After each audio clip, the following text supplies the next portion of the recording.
इस वक्त आप आराम से बैठकर इस वीडियो को देख रही हैं, मगर मैं आपको कहूं, आज जिस जगह पर आप अभी बैठे हो वो जमीन आज से करोड़ों साल पहले 8,500 डिग्री के तापमान से उबल रही थी, या जिस जगह पर आप बैठे हैं वो जगह लाखों सालों तक बर्फ से ढकी हुई थी। ये दोनों बातें सच हैं। इस 15 मिनट की वीडियो के अंदर आप पृथ्वी के 450 करोड़ साल के सफर को देखने वाले हैं।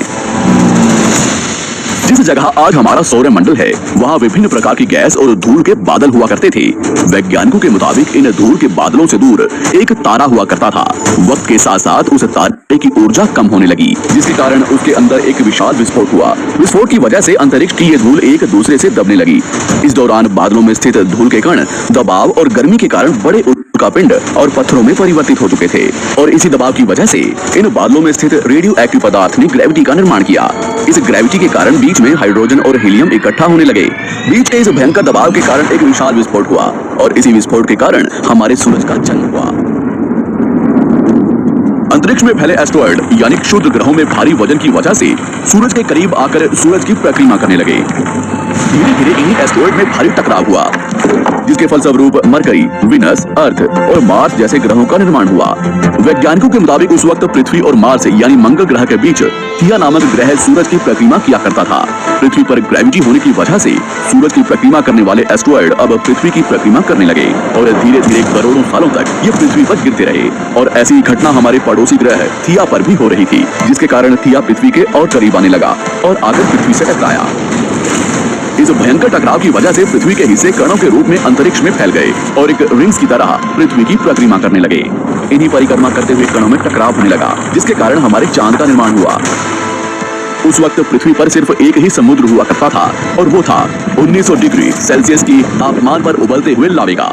उबल रही थी वो सारी चीजें जिसे आज आप अलग अलग नाम से जानते हैं। वक्त के साथ साथ पृथ्वी धीरे धीरे ठंडी हो रही थी, जिसके कारण पृथ्वी के भारी तत्व जैसे धातु और रेडियो एक्टिव पदार्थ पृथ्वी के केंद्र में जाकर इकट्ठा हो गए, और हल्के पदार्थ पृथ्वी की सतह पर आ गए। लाखों सालों तक पृथ्वी पर उल्कापिंडों की बरसात हुई, और इन गिरते हुए उल्कापिंडों में जमा था नमक, मिनरल्स और पानी। करोड़ों सालों तक इन उल्कापिंडों की बरसात होती रही, और धीरे धीरे पृथ्वी की ऊपरी सतह पानी से ढकने लगी। वैज्ञानिकों के मुताबिक यही वो वक्त था जब दूर गहरे पानी के अंदर निकलते ज्वालामुखियों से पहली बार सूक्ष्म जीवों का निर्माण हुआ। लाखों सालों बाद एक वक्त ऐसा आया जब पृथ्वी की पूरी सतह पानी से ढक चुकी थी। हमारी पृथ्वी के सबसे अंदर का कोर रेडियो एक्टिव पदार्थ से बने होने की वजह से हरदम गर्म होता रहता है, लेकिन जब भी पृथ्वी की ऊपरी जमीन ठंडी हो जाती है तब पृथ्वी के अंदर की गर्मी बाहर नहीं निकल पाती, जिसके कारण ज्वालामुखियों का निर्माण होता है। और उस वक्त कुछ ऐसा ही हुआ। पानी से ढकी हुई पृथ्वी पर हजारों की तादाद में ज्वालामुखी निकलने लगे, और आने वाले लाखों सालों तक इन ज्वालामुखियों का निकलना जारी रहा, जिससे पानी के ऊपर जमीन का निर्माण हो रहा था। इस वक्त भी पृथ्वी पर वातावरण न होने की वजह से अंतरिक्ष से उल्कापिंडों की बरसात हो रही थी। आज से लगभग 300 करोड़ साल पहले पृथ्वी पर ऐसा वक्त आया जब पृथ्वी का वातावरण लगभग स्थिर होने लगा था। ज्वालामुखी निकलने धीरे हो गए थे, और पृथ्वी का एक दिन 12 घंटे का हुआ करता था। साल बीतते गए, और धीरे धीरे ये सूक्ष्म जीव विकसित होते गए और समूह में रहने लगे। आज से लगभग 250 करोड़ साल पहले पहली बार पृथ्वी पर ऐसे जीवों का निर्माण हुआ जो जीने के लिए ये पानी के अंदर के मिनरल्स यानी खनिज पदार्थ और धूप का इस्तेमाल करते थे, और मल त्याग के रूप में ऑक्सीजन बाहर निकालते थे। इस वक्त तक पृथ्वी पर ज्यादातर ज्वालामुखी निकलने बंद हो चुके थे, और इन माइक्रोबैक्टीरिया की वजह से वातावरण में ऑक्सीजन की मात्रा बढ़ रही थी। वातावरण में ऑक्सीजन बढ़ने की वजह से पृथ्वी का वायुमंडल बनना शुरू हुआ, और आने वाले हजारों सालों तक वातावरण में ऑक्सीजन की मात्रा बढ़ती रही, जिसकी वजह से पृथ्वी के ज्यादातर हिस्सों में ये सूक्ष्म जीव फैल गए। हजारों सालों बाद एक वक्त ऐसा आया जब पृथ्वी में ज्यादा ऑक्सीजन बढ़ने के कारण ये सूक्ष्म जीव मरने शुरू हो गए। उस वक्त तक पृथ्वी का वातावरण ठंडा होने के साथ साथ ऑक्सीजन से भी भर चुका था, जिसके कारण जमीन और वातावरण में स्थित आयरन यानी लोहे के मिनरल्स पानी में स्थित ऑक्सीजन से रिएक्ट होने लगे। और एक वक्त ऐसा आया जब पृथ्वी की जमीन आज के मार्स के जैसे लाल हो चुकी थी, तरार होने लगी, जिसके कारण पृथ्वी के अंदर का लावा जमीन की तरह कई लाखों सालों तक खुला उबलता रहा। और यही वो कारण था जिसके कारण पृथ्वी के वातावरण में कार्बन डाइऑक्साइड की मात्रा बहुत बढ़ गई, और पृथ्वी पर एसिड की वर्षा शुरू हो गई। एसिड रेन की वजह से पृथ्वी का तापमान घटने लगा, और तापमान इतना घटा कि पृथ्वी के ऊपर स्थित पानी बर्फ में परिवर्तित होने लगा। पृथ्वी पर पहली बार भयंकर आइस एज आया। इस वक्त पूरी पृथ्वी सफेद बर्फ से ढक चुकी थी। आमतौर पर जब धरती पर सूरज की किरणें गिरती हैं, तब जमीन उन किरणों को सोख लेती है, मगर क्योंकि पूरी पृथ्वी बर्फ से ढक चुकी थी और क्योंकि बर्फ सफेद और चमकीली होती है, जिसके कारण सूरज की किरणें धरती पर गिरने के बाद वापस चली जाती थी। इसी कारण से पृथ्वी कई लाखों सालों तक बर्फ से ढकी रही, मगर फिर से पृथ्वी के अंदर स्थित गर्मी ज्वालामुखी के रूप में निकलना शुरू हो गई और इन ज्वालामुखियों से निकलने वाली गर्मी ने बर्फ को पिघलाना शुरू कर दिया। इसी बीच पृथ्वी की गहराई में बचे कुछ सूक्ष्म जीव धीरे धीरे बदल रहे थे और अब वो ऑक्सीजन को अपने शरीर को बड़ा और जटिल बनाने के लिए इस्तेमाल करने लगे थे। इस बीच पानी में अलग से भी छोटे समुद्री पौधे निकलने शुरू हो चुके थे।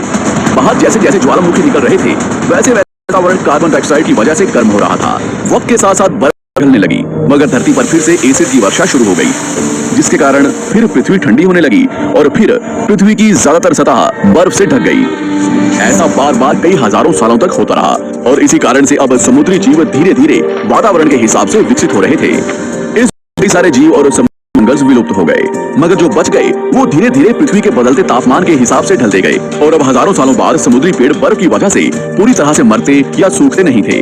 अब सूक्ष्म जीव समुद्री जीव बन चुके थे। जब फिर से ज्वालामुखियों ने पृथ्वी की बर्फ को पिघलाना शुरू किया, तब ये समुद्री पेड़ जल्दी विकसित होकर फैल गए। धीरे धीरे वातावरण में ऑक्सीजन की मात्रा बढ़ने लगी और पृथ्वी पर होने वाली एसिड की वर्षा कम होने लगी। वातावरण में ऑक्सीजन आने की वजह से पृथ्वी की ओजोन लेयर्स मोटी होने लगी और आज से लगभग 47 करोड़ साल पहले पृथ्वी की ऊपरी सतह पर पहली बार मोसोस नामक प्लांट उगना शुरू हुआ। वक्त ऐसा आया जब जमीन के पेड़ों की लंबाई लगभग 80 से 100 फीट जितनी या आज की 5 से 6 मंजिला बिल्डिंग जितनी ऊंची हो चुकी थी। ये वो वक्त था जब समुद्री जानवर समुद्र से बाहर निकल रहे थे और जमीनी जानवरों में परिवर्तित हो रहे। धरती की ज्यादातर जमीन एक जगह इकट्ठी हो चुकी थी, जिसे आज हम पैंजिया महाद्वीप के नाम से जानते हैं। पृथ्वी का वातावरण और तापमान लगभग स्थिर हो चुका था और अब करीब 21 से 23 घंटे का दिन हुआ करता था। अब समुद्री जीव पानी से बाहर रहने लगे थे और वातावरण के हिसाब से उनके शरीर का रंग रूप बदल रहा था। धीरे धीरे ये जमीनी जानवर डायनासोर्स में परिवर्तित हो गए। जिन डायनासोर्स ने पेड़ पौधे खाने शुरू कर दिए, उनका शरीर लंबा और विशाल रूप से विकसित होने लगा। कुछ डायनासोर्स शिकार किया करते थे, जिसके कारण वे छोटे और तेज होते चले गए।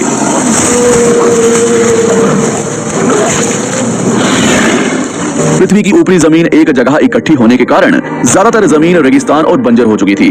ज्यादातर जंगल समुद्र के करीब हुआ करते थे, जिसमें डायनासोर्स रहा करते थे। आज से लगभग 20 करोड़ साल पहले पैंजिया महाद्वीप टूटना शुरू हो गया।